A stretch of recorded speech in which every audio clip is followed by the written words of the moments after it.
আসসালামু আলাইকুম রহমতুল্লাহি ওবরকাতুহু। সম্মানিত দর্শক, বাংলাদেশের রাজনীতি এখন কার হাতে এবং এই রাজনীতি কোত্থেকে কিভাবে পরিচালিত হচ্ছে?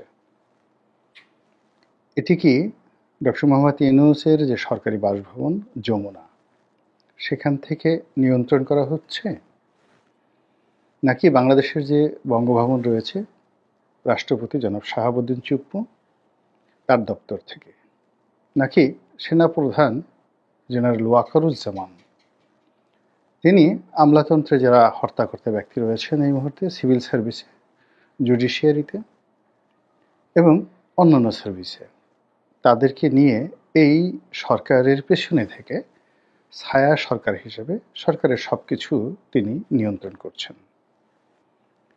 বাংলাদেশে যে ঘটনাগুলো ঘটছে, অবস্থা দৃষ্টি মনে হচ্ছে যে কারোর নিকটই একক কোনো নিয়ন্ত্রণ নেই। পারস্পরিক অবিশ্বাস, অশ্রদ্ধা এবং একে অপরকে উত্ত্যক্ত করার যে প্রবৃত্তি আমরা লক্ষ্য করছি, তাতে মনে হচ্ছে যে আমরা একটা ভয়াবহ অনিশ্চয়তার দিকে এগুচ্ছি। আমাদের রাজনীতির নিয়ন্ত্রণ যদি জনতার হাতে থাকতো, রাজনৈতিক দলগুলোর হাতে থাকতো, কিংবা ধরুন এদেশের যারা আমলাতন্ত্র, civil administration, military administration, anybody, মানে সুনির্দিষ্ট করে আপনি যদি বলতে পারতেন যে ওই লোকের হাতে ক্ষমতা রয়েছে এবং তিনি সব কিছুর জন্য দায়ী এবং তাকে জবাবদিহির আওতায় আনা হবে এবং আগামী দিনে তার ভালো কাজের জন্য তাকে পুরস্কৃত করা হবে, মন্দ কাজের জন্য তাকে তিরস্কার করা হবে, এরকম একটা সিঙ্গেল মানুষ শেখ হাসিনার পতনের পর এখন পর্যন্ত খুঁজে পাওয়া যায়নি। প্রায় সবাই অন্যের উপর দায়িত্ব চাপাচ্ছেন, কেউ কেউ অতি ভালো মানুষ সেজে নিজেদের ব্যর্থতার কথা বলার চেষ্টা করছেন। কিন্তু জনজীবন এতটা দুর্বিষহ হয়ে পড়েছে এবং এতটা জটিল হয়ে পড়েছে, কোনো অবস্থাতেই মানুষের যে প্রয়োজন, মানুষের যে আবেগ, মানুষের যে উচ্ছ্বাস এবং বেঁচে থাকার যে আগ্রহ, এই সবগুলো পরস্পরের সাথে যুদ্ধ করছে। ফলে মানুষের অকাল মৃত্যু হচ্ছে, অকাল বার্ধক্য হচ্ছে, আমাদের যে জাতীয় উৎপাদন সেটি ব্যাহত হচ্ছে এবং যেটিকে বলা হয় রিপ্রোডাক্টিভ হেলথ। এমনকি সন্তান ধারণ করার জন্য একটা নারীর যে মন মানসিকতা দরকার বা সন্তান উৎপাদনের জন্য একটি পুরুষের যে সক্ষমতা দরকার, এটিকে বলা হয় রিপ্রোডাক্টিভ হেলথ। এই জিনিসটিও অর্থনীতির সূত্র অনুযায়ী ক্রমশ নিঃস্বের দিকে যাচ্ছে।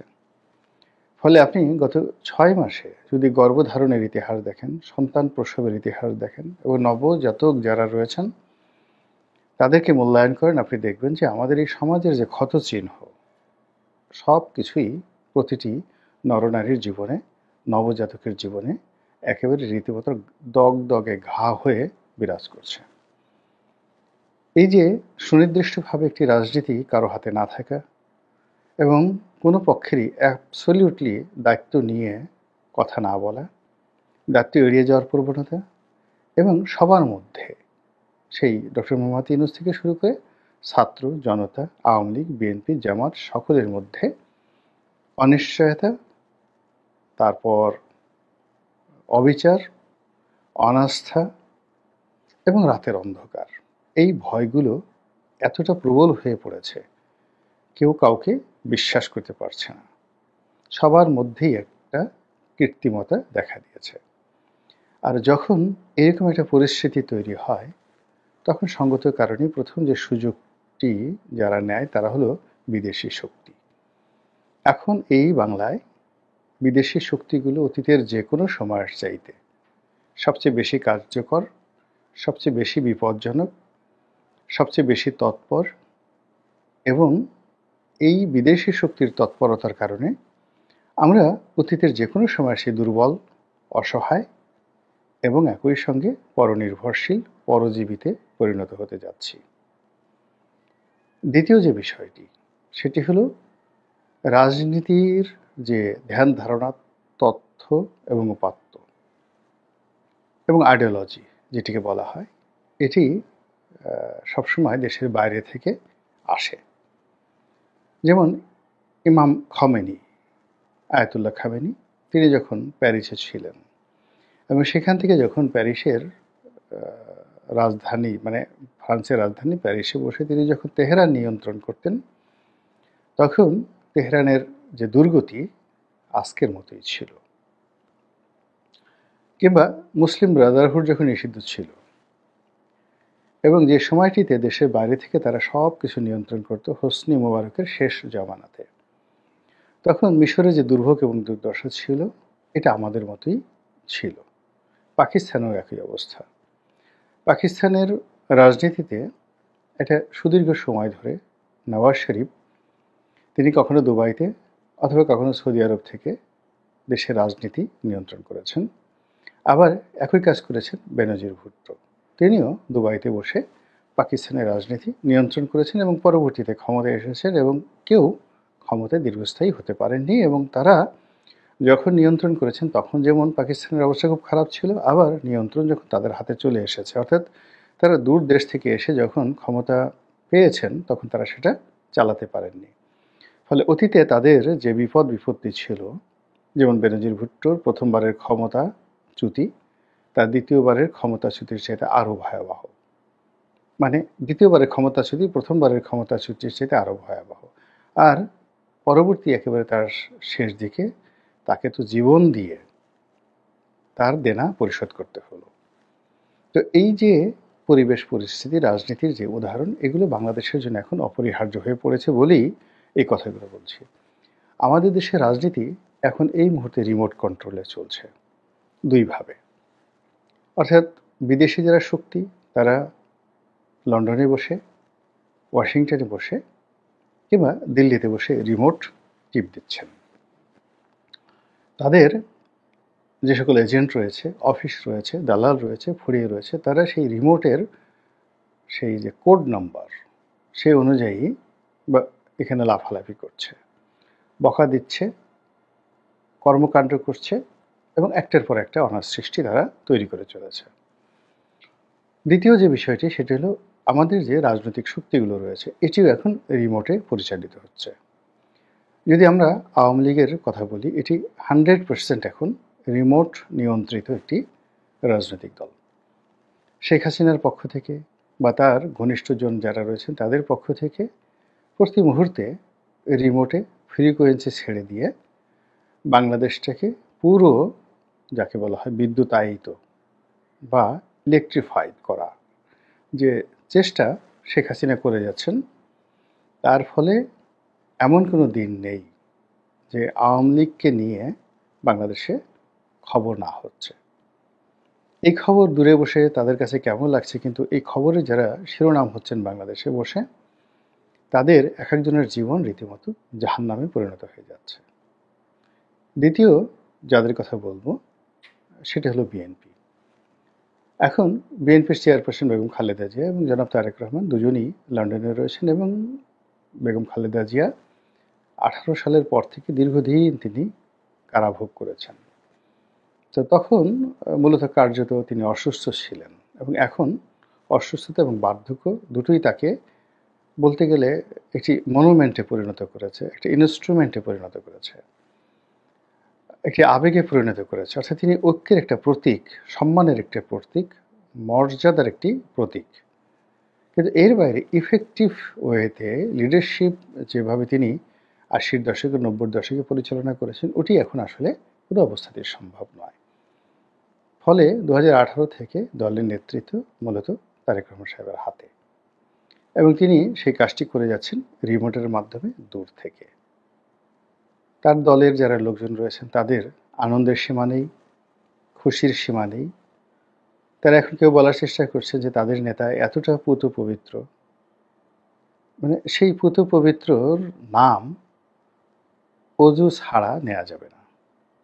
কথাটা বলে ফেলা হয়েছে, সরি বলা হয়েছে, তারেক রহমান সাহেব নিজে বিব্রত হয়েছেন, ডাজ নট ম্যাটার। কিন্তু এই ধরনের ভাষা ব্যবহার করে মূলত তারেক রহমানকে তুষ্ট করার জন্য এই দলের মধ্যে রীতিমতো ছুটোছুটি শুরু হয়ে গেছে। এখন এই যে তিনি এমন পবিত্র যে তার নাম অজু ছাড়া উচ্চারণ করা যাবে না। আল্লাহর নাম যেখানে আমরা বাথরুমে বসে নিতে পারি, রাসূলের নাম মুহাম্মদ রাসূলুল্লাহ সাল্লাল্লাহু আলাইহি ওয়াসাল্লাম, এই কথাটা বলতে ওযুর দরকার হয় না। জিবরাইলের নাম নিতে, ইসরাফিলের নাম নিতে, এমনকি আজরাইলের নাম নিতে ওযুর দরকার হয় না। পবিত্র কালামে পাক, কালামে রব্বানী, মাযহাবগুলোর মধ্যে এটা নিয়ে বিতর্ক রয়েছে। এক গ্রুপ বলছেন যে এই পবিত্র গ্রন্থটি স্পর্শ করার জন্যে শরীরে ওযু থাকা দরকার। অন্য গ্রুপ বলার চেষ্টা করছেন যে না, ওযু ছাড়াও এটা স্পর্শ করা যাবে এবং তেলাওয়াত করা যাবে। তো এই যদি হয় কালামে রব্বানীর অবস্থা, এই যদি হয় মহান আল্লাহ রাব্বুল আলামিনের অবস্থা, তো সেখানে জনাব তারেক রহমানের যারা কর্মী রয়েছেন তারা তাকে কোথায় নিয়ে গেছেন, এবং এটি এই রিমোট কন্ট্রোল রাজনীতির একটা বিষবৃক্ষ। সেটা কিভাবে, এটা আবার আলাদাভাবে বলতে হবে। অর্থাৎ যে নেতা বলেছেন তার সঙ্গে তারেক রহমান সাহেবের ফ্রিকোয়েন্সি এবং তারেক রহমান সাহেবের সঙ্গে জনগণের ফ্রিকোয়েন্সি, এই সব মিলিয়ে এখানে একটা আবহাওয়া তৈরি করে ফেলেছে। তৃতীয় যে গ্রুপটি এই মুহূর্তে রয়েছে, স্পষ্টতই এখানে দেশের বাইরে অনেক সাংবাদিক রয়েছেন, ইউটিউবার রয়েছেন, তাদের একটা বিরাট প্রভাব রয়েছে এই মুহূর্তে বাংলাদেশে, সরকারি দপ্তরগুলোতে, বেসরকারি দপ্তরগুলোতে, এবং এর মধ্যে এক নম্বরে রয়েছেন জনাব পিনাকি ভট্টাচার্য। জুলকারনাইন শাহের থেকে শুরু করে তাসনিম খলিল, কনক সরোয়ার, ওনাদের দাপটও কোনো অংশে কম নয়।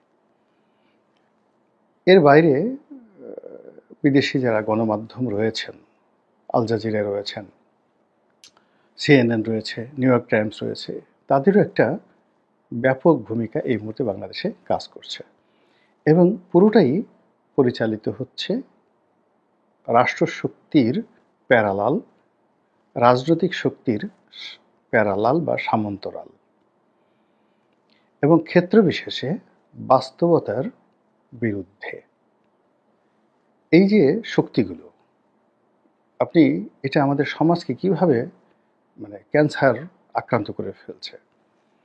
আপনারা সবাই জানেন যে আমাদের দেশে যে মোবাইল টাওয়ারগুলো রয়েছে, এইগুলো এই রিমোট পরিচালনা করার জন্য যে ফ্রিকোয়েন্সি লেনাদেনা করে এক টাওয়ার থেকে আর এক টাওয়ার, মোবাইল থেকে টাওয়ার ইত্যাদি, এবং এইগুলো এই সমাজে, রাষ্ট্রে, আকাশে বাতাসে রেডিয়েশন ছড়ায়। আপনি যখন মোবাইলে কথা বলেন বা মোবাইল দেখেন, আপনার নিজের অজান্তে সেই রেডিয়েশন আপনাকে আক্রান্ত করে। তো রিমোট, সব রিমোটেরই কতগুলো সমস্যা রয়েছে, সেটা টেলিভিশনের রিমোট বলেন, ফ্রিজার, এসি বা মোবাইলের রিমোট বলেন, সব রিমোটেই একটা করে সমস্যা থাকে। ফ্রিকোয়েন্সি সমস্যা এবং রেডিয়েশন সমস্যা।